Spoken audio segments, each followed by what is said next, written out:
कुछ लड़कों को भाई कह दूं तो उनका ऐसे रंग उड़ जाता है जैसे मैंने अपना सारा जहेज बनाने की जिम्मेदारी उनके कंधों पर ही डाल दी हो। सुन लो सब गौर से, कोई भी इतना अच्छा नहीं होता जितनी अच्छी मैं हूँ। गर्मी गवाह है, चिट्टा रंग तबाह है, खैर सानू की फिक्र साडा केड़ा ईद दे बाद व्याह। ठीक है ना करो मुझसे बात, जब ईद पे प्यारी लगूंगी तो मैंने भी कोई मुंह नहीं लगाना। मैं डिप्रेशन में जा रही हूँ। अम्मी हाँ ठीक है, मगर मगरिब से पहले आ जाना।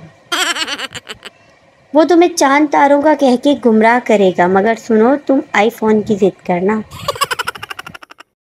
अगर कभी कोई मसला हो जाए तो मुझे बुला लेना, मुझे लड़ाई देखने का बहुत शौक है। एटीट्यूड तो अपना भी खतरनाक है, जिसे भुला दिया तो भुला दिया, फिर एक ही वर्ड याद रहता है, हु आर यू। दिल करता है तुम्हारे बहुत पास आऊं और कान पे चक मार के भाग जाऊं। रात 2 बजे बेगम के मोबाइल की लाइट जली, शौहर ने देखा और बेगम को थप्पड़ मारकर बोला कि तुमको रात 2 बजे किस उल्लू के पट्टे ने ब्यूटीफुल लिखकर भेजा है। बेगम ने मोबाइल देखा और शौहर को थप्पड़ मारकर बोली, ऐनक लाके वेक अन्नी दिया, ये ब्यूटीफुल नहीं बैटरी फुल लिखा हुआ है।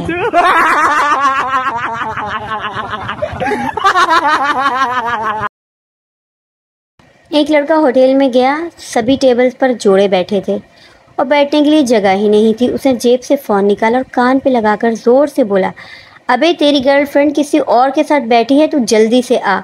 9 लड़कियां गायब हो गईं और वो आराम से टेबल पर बैठ गया।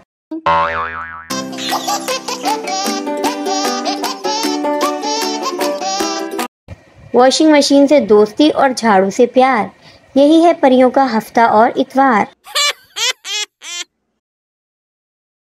इमाम मस्जिद ने ऐलान किया कि जिस शख्स की बीवी अपने शौहर को फजर की नमाज के लिए नहीं जगाती, वो बंदा दूसरी शादी कर ले। अखराजात मस्जिद की इंतज़ामिया बर्दाश्त करेगी।